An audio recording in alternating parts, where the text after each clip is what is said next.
Hello everyone, I am Hardik Sheta from Saraswat international academy Vapi.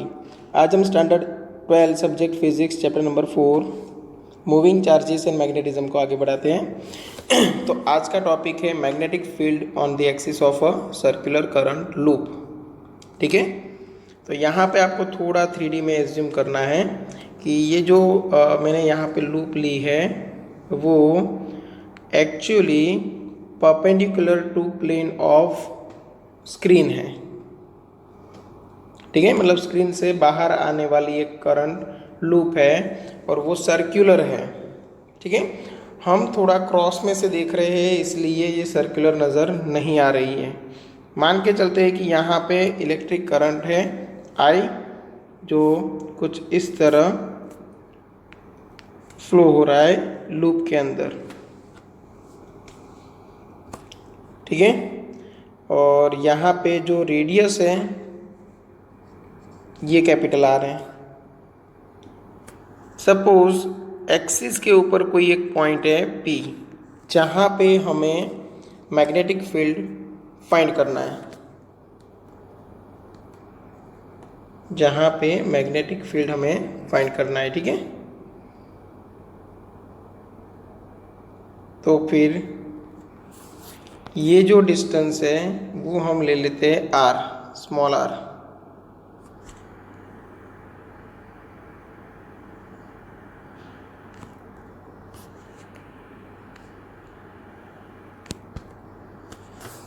ठीक है, तो ये डिस्टेंस स्मॉल r में लिख देता हूँ। ओके, और P पोजीशन पे मैं यहाँ पे ले रहा हूँ, यहाँ पे मैं लूँगा एक small current element ideal vector. अब ये आइडियल वेक्टर है वो पेज से बाहर की ओर निकल रहा है, पेज से बाहर निकल रहा है। और यहाँ पे अगर मैं सिलेक्ट करूँ कोई आइडियल वेक्टर तो पेज से अंदर की ओर जा रहा है। ठीक है, अब ये जो r है डिस्टेंस, मतलब ये लाइन और ये line perpendicular to each other बनेगी, क्योंकि आइडियल वेक्टर है वो पेज से बाहर की ओर जा रहा था। मतलब यहाँ पे एंगल बनेगा 90 डिग्री। ओके, ये एंगल है थीटा। अब right hand thumb rule apply करो। आइडियल है ना, स्मॉल एलिमेंट, उस डायरेक्शन में आपका थंब रखो और देखो कि P पोजीशन से आपकी उंगलियां पेज के अंदर जा रही है या बाहर निकल रही है, तो आपको पता चल जाएगा कि जो मैग्नेटिक फील्ड है उसकी direction, magnetic field generated by ideal, वो आपको मिलेगा ये डायरेक्शन में। तो ये मैग्नेटिक फील्ड ले लेते हैं dB। ठीक है, अब dB के दो कंपोनेंट बनेंगे, एक इस तरफ एक इस तरफ। अब यहाँ पे एंगल थीटा है तो ये एंगल भी क्या बनेगा, थीटा। और ये एंगल अगर थीटा बन रहा है तो यहाँ पे जो कंपोनेंट मिला वो कौन सा है, dB cos थीटा, और यहाँ पे जो मिलेगा वो dB sin थीटा।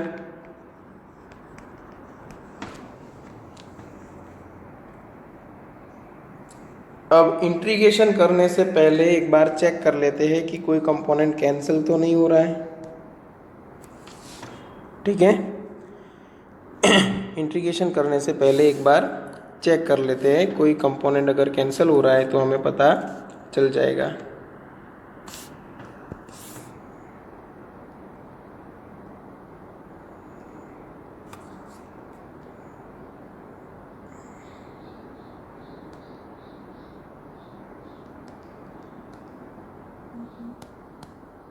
ओके, यहाँ पे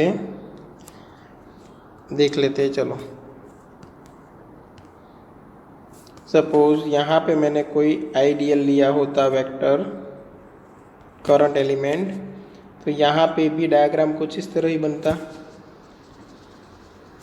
तो यहाँ पे जो मैग्नेटिक फील्ड मिलने वाला था वो कुछ इस डायरेक्शन में होता। तो यहाँ पे भी एंगल बनने वाला था वो कौन सा होता, थीटा होता। तो उसके भी दो कंपोनेंट बनते हैं, एक इस तरफ बनता कौन सा, डी बी साइन थीटा, और एक इसी डायरेक्शन में बनता कौन सा, डी बी कॉस थीटा।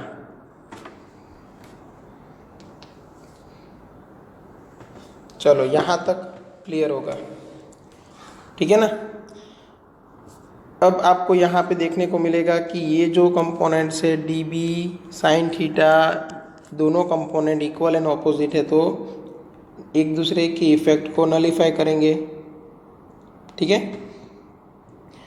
मतलब क्या हुआ कि ऐसे बहुत सारे यहाँ पे आप करंट एलिमेंट्स ले लो सर्कुलर लूप के ऊपर, तो उसके ऑपोजिट में एक ऐसा करंट एलिमेंट आपको मिलेगा कि जो ये D B sine theta component को कैंसिल कराएगा और D B cos theta component है वो रिजल्टेंट मैग्नेटिक फील्ड के अंदर ऐड होगा। मतलब आपको इंटीग्रेशन किसका करना है, सिर्फ D B cos theta component का ही, तभी आपको मिल जाएगा टोटल मैग्नेटिक फील्ड। बस इतना समझ लिया, बाकी सब एकदम इजी है। सबसे पहले फाइंड करते हैं magnitude of magnetic field generated by current element generated by current element at point P। चलो dB का मैग्नीट्यूड क्या रहेगा, okay, dB equal to mu naught divide by 4 pi, यहाँ पे हमें लेना पड़ेगा मैग्नीट्यूड, मतलब I D L cross R cap divide by R square. याद रखना, अगर आप ऊपर आर वेक्टर लिख रहे हो तो नीचे आर क्यूब करना पड़ेगा। क्यों? क्योंकि R unit vector equal to R vector divide by R होता है, तो नीचे एक और आर मल्टीप्लाई हो जाएगा आर स्क्वायर के साथ, ठीक है। चलो अब मैग्नीट्यूड कैसे निकालेंगे, तो mu naught divide by 4 pi, I as it is, D L as it is, D L का magnitude D L, R unit vector का मैग्नीट्यूड 1 और साइन 90 डिग्री आएगा और डिवाइड बाई आर स्क्वायर। अब साइन 90 क्यों आया, क्योंकि ये आर वेक्टर और ये आइडियल वेक्टर के बीच में एंगल चाहिए, तो ये एंगल जो है वो 90 डिग्री है, ठीक है ना। तो ये मैग्नीट्यूड बन गया mu naught upon 4 pi I D L divide by R square की जगह पे मैं लिख सकता हूँ X square plus R square, क्योंकि ये जो डिस्टेंस है वो एक्स है, एक्सिस के ऊपर, ठीक है।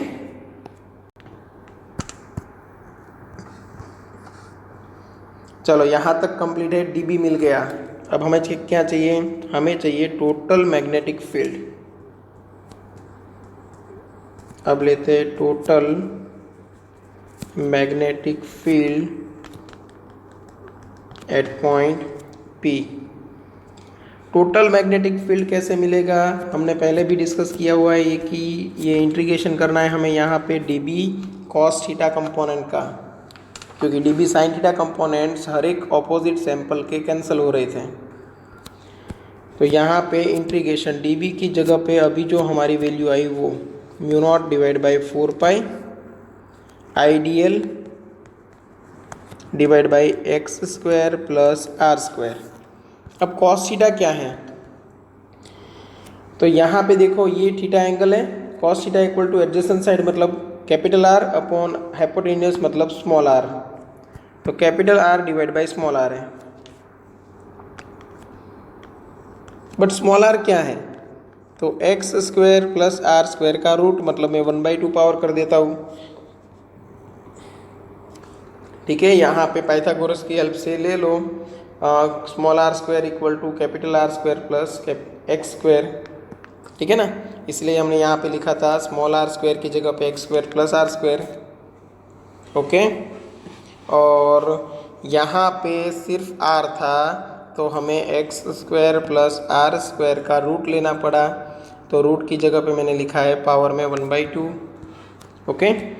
अब जो कॉमन निकल रहा है वो निकाल लेते हैं। जो कांस्टेंट है, तो mu naught I D L constant नहीं है, आर कांस्टेंट है, डिवाइड बाई 4 पाई, और यहाँ पे बनेगा X square plus R square power में 1 + 1/2, ये बन गया 3/2। इंटीग्रेशन डी एल अभी भी बाकी है।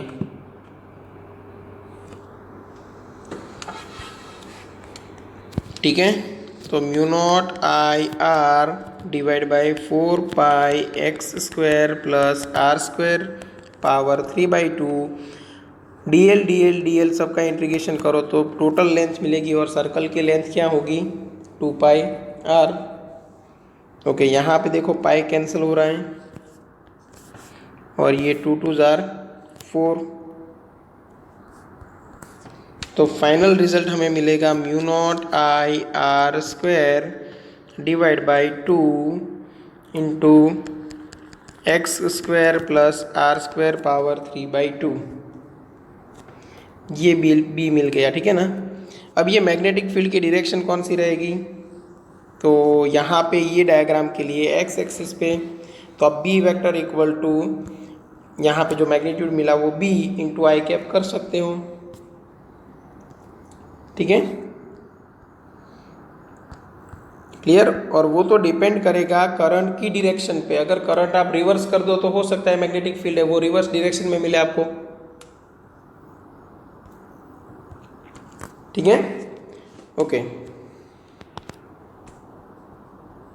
अब लेते हैं इफ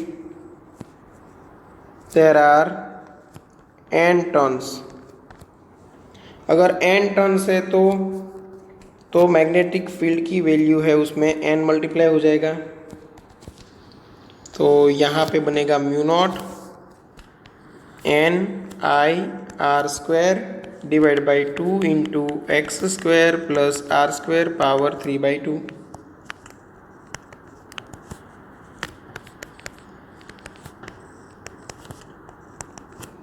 ओके, इसमें भी एक स्पेशल केस ले लेते हैं एट सेंटर ऑफ लूप। चलो x इक्वल टू क्या हो जाएगा 0, क्योंकि हमने सेंटर से ही डिस्टेंस p पोजीशन का लिया था x, अब वो p पोजीशन खुद सेंटर पे है तो फिर ये डिस्टेंस बनेगा 0। x इक्वल टू 0 रख दो इसी फॉर्मूला में, तो आपका जो रिजल्टेंट मैग्नेटिक फील्ड मिलेगा वो कुछ इस तरह मिलेगा, mu not an I divide by 2r, नीचे r क्यूब आएगा ऊपर r स्क्वायर है तो कैंसिल आउट होगा। और मैं ये सजेशन दूंगा कि आप फॉर्मूला याद रखो, वो नंबर ऑफ टर्न्स के साथ याद रखो, n नंबर ऑफ टर्न्स। अगर एक ही टर्न है तो n इक्वल टू 1 ले लेना, कोई प्रॉब्लम नहीं है। ठीक है, तो ये मैग्नेटिक फील्ड एट सेंटर के लिए, ये magnetic field at any point on axis के लिए। क्लियर यहाँ तक?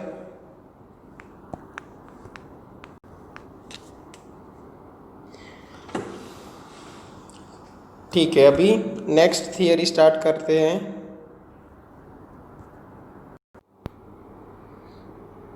अब स्टार्ट करते हैं amperes circuital law.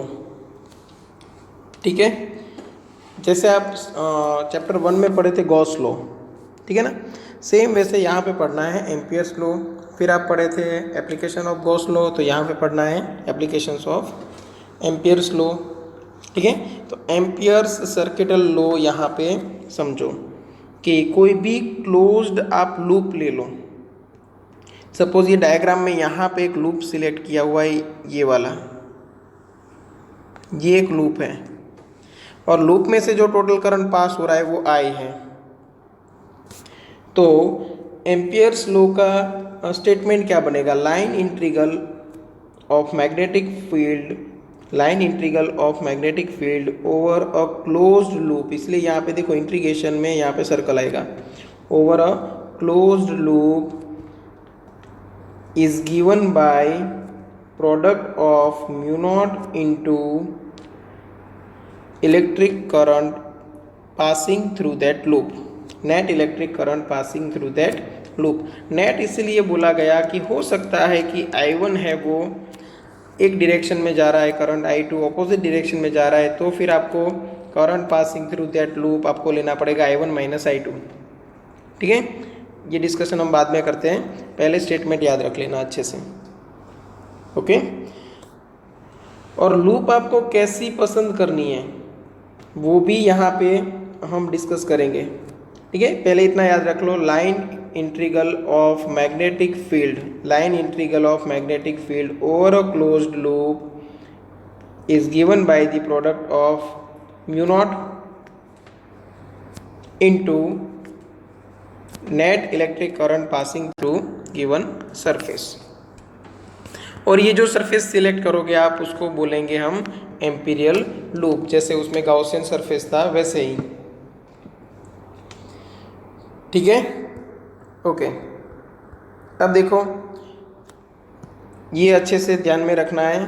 For several applications a much simplified version of equation 4.17, मतलब ये वाला हमने जो यहाँ पे लिखा ना, B D L integration of B D L is equal to mu naught into I. तो आई क्या है, current passing through given surface. अगर सरफेस इस तरह है और सपोज करंट पास हो रहा है ऊपर की ओर, ये 1 2 3 4 ये और ये, ठीक है, यहाँ पे करंट है I1, यहाँ पे करंट है I2, I3, I4, I5, I6। ठीक है, सपोज हम मान के चलते हैं कि आपने मैग्नेटिक फील्ड की डायरेक्शन ये चूज़ की हुई है B। ठीक है ना, आप डायरेक्शन लूप के अंदर कोई भी चूज़ कर सकते हो। अगर आंसर नेगेटिव आए तो समझ जाना है कि ऑपोजिट डायरेक्शन है वो राइट है। ठीक है, अब उस हिसाब से मतलब ये जो मैग्नेटिक फील्ड है उस डायरेक्शन में आप अपनी उंगलियां घुमाओ तो जो ऊपर की ओर जाने वाला करंट है वो आपको मिलेगा। ठीक है, करंट की डायरेक्शन है वो ऊपर की ओर होनी चाहिए। या तो ऑपोजिट सोचो कि अगर ऊपर की ओर थंब रखते हो तो आपकी उंगलियां जिस डायरेक्शन में घूमती है उसी डायरेक्शन में मैग्नेटिक फील्ड होना चाहिए। तो जो करंट मैग्नेटिक फील्ड को यहाँ पे सपोर्ट कर रहा है वो करंट आपको लेना पड़ेगा पॉजिटिव। तो इसके लिए स्टेटमेंट क्या बनेगा, integration B dot D L is equal to mu naught into I. तो वेयर आई क्या होना चाहिए, net electric current passing through given surface. तो अपवर्ड डायरेक्शन में उसको मैं पॉजिटिव ले लूँ I1, downward direction negative I2, upward direction positive I3, downward direction I4 negative. I5 और I6 है वो लूप में से पास नहीं हो रहे इसलिए काउंट नहीं करूँगा। जैसे हमने गॉस लॉ में देखा था कि गॉसियन सरफेस के बाहर अगर कोई चार्ज है तो इक्वेशन के राइट हैंड साइड में हम जहाँ पे टोटल चार्ज आ रहा था वहाँ पे वो चार्ज को काउंट नहीं करते थे। तो सेम वे यहाँ पे ये जो मैग्नेटिक फील्ड आपको दिख रहा है, मैग्नेटिक फील्ड आपको दिखाई दे रहा है वो सभी करंट की हेल्प से है। बट यहाँ पे जो नेट करंट है वो सिर्फ summation of current passing through given loop लेना है। ठीक है, और वो भी एल्जेब्रिक सम लेना है, मतलब आपको साइन के साथ, पॉजिटिव नेगेटिव साइन के साथ। क्लियर। तो कभी कभी एम्पियर सर्किटल लॉ हम यूज़ करते हैं, जहाँ पे सिमेट्री होती है वहाँ पे डेरिवेशन बहुत इजी बन जाता है, इसलिए कहा है कि proves sufficient. We shall assume that in such cases it is possible to choose the loop called the Amperian loop such that at each point of the loop either, देखो loop आपको कैसी सिलेक्ट करनी है, इन तीनों में से एक condition satisfy हो वैसी। ठीक है, और वो भी डिपेंड करेगा सिचुएशन पे कि आपको कौन सी सिमेट्री पे कैसे फॉर्मूला डिराइव करना है।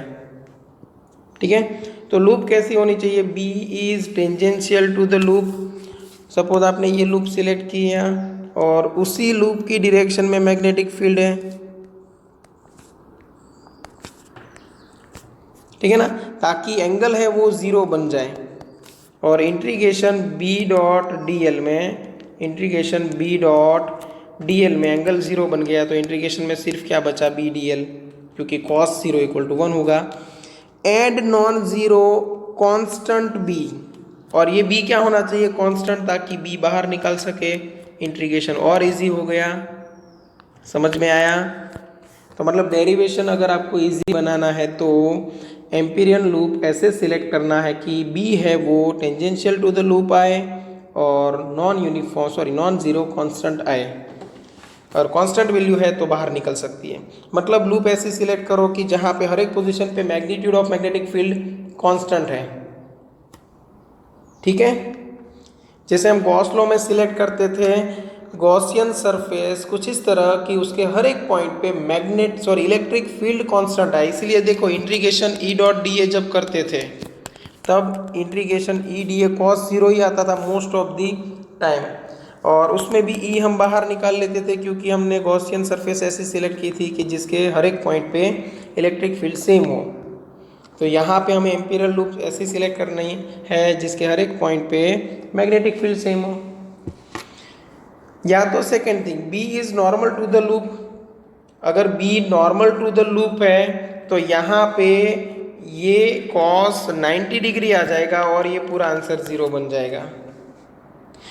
या फिर लेनी है इस तरह की बी वेनिशेस, मतलब बी खुद जीरो हो जाए तब भी आंसर जीरो आ जाए।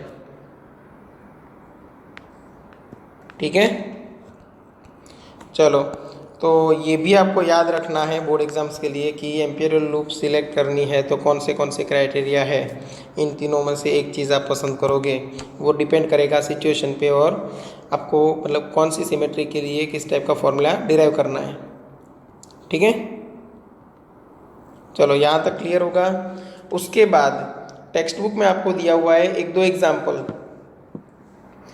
जैसे कि एक बार बोला गया है कि अगर कोई स्क्वायर लूप है, ठीक है,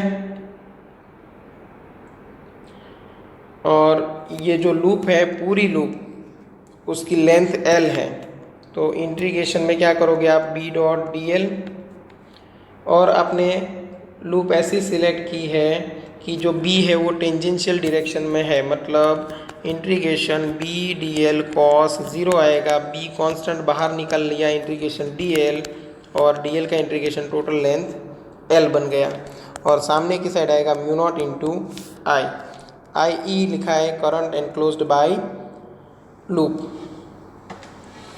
ठीक है ना, तो एग्जाम्पल देखिए आपको एक्सप्लेन किया है कि ऐसे कैलकुलेशन इजी बन सकता है। सेकेंड एग्जाम्पल भी आपको दिया हुआ है कि अगर कोई इनफाइनाइट वायर है, सपोज आई करंट पास करा रहा है, तो आप लूप ऐसी सिलेक्ट करो सर्कुलर।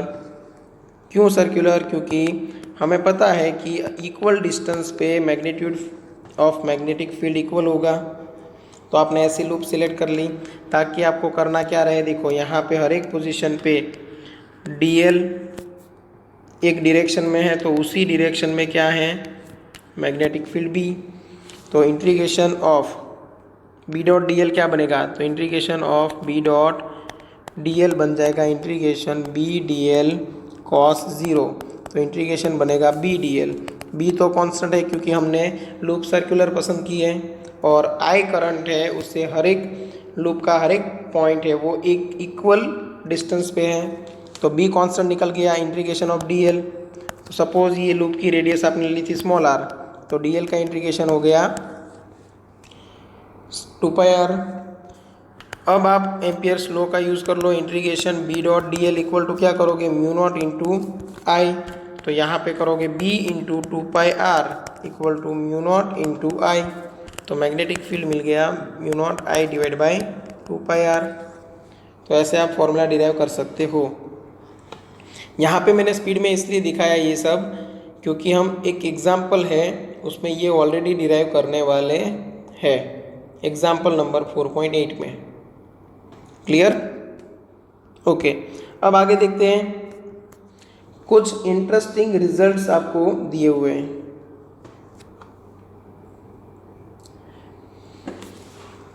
तो टेक्स्ट बुक में वो एक बार पढ़ लेना, मैं यहाँ पे एक्सप्लेन कर रहा हूँ। एक फर्स्ट स्टेटमेंट लिखा हुआ है, it implies that the field at every point on the circle of radius R is same in magnitude, है ना।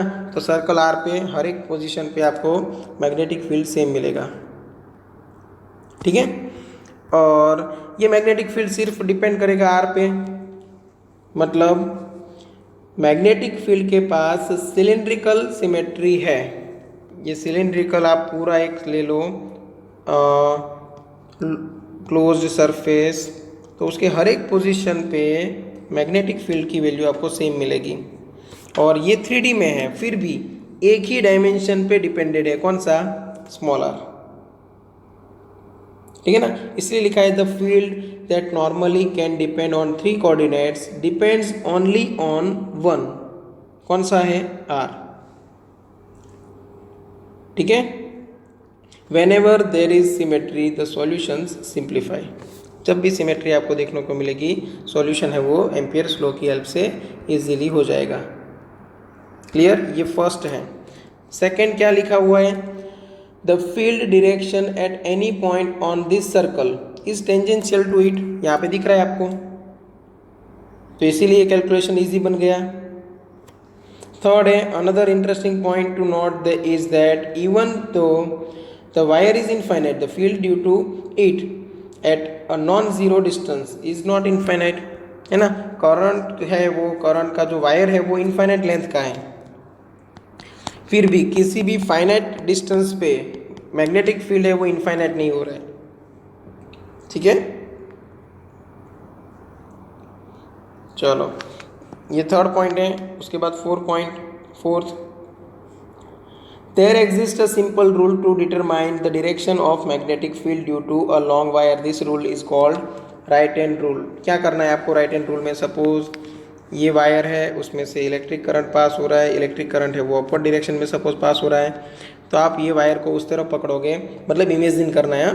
सच में अगर इलेक्ट्रिक करंट पास हो रहा है तो वायर को पकड़ना नहीं है, तो आपका जो थंब है वो अपर डायरेक्शन में रखो, मतलब आप वायर को पकड़ के रखो, बट आपका थंब उस डायरेक्शन में आना चाहिए जिस डायरेक्शन में इलेक्ट्रिक करंट पास हो रहा है, और आप अपनी उंगलियां घुमाओ। तो यहाँ पे ये केस में ये पॉइंट पे उंगलियां अंदर की ओर जाएगी और ये पॉइंट पे उंगलियां बाहर की ओर आएगी, तो ये ऐसे मैग्नेटिक फील्ड जनरेट हुआ। यहाँ से मैग्नेटिक फील्ड अंदर जाता हुआ, यहाँ से मैग्नेटिक फील्ड बाहर आता हुआ। ठीक है, इसलिए लिखा है देखो, grasp the wire in your hand, right hand, with your extended thumb pointing in the direction of current. Your fingers will curl around in the direction of magnetic field. ठीक है, तो यहाँ तक रखते हैं। नेक्स्ट वीडियो में आपको कुछ एग्जांपल्स का सॉल्यूशन मिल जाएगा और उसके बाद हम थियरीज को आगे बढ़ाएंगे। Okay, thank you.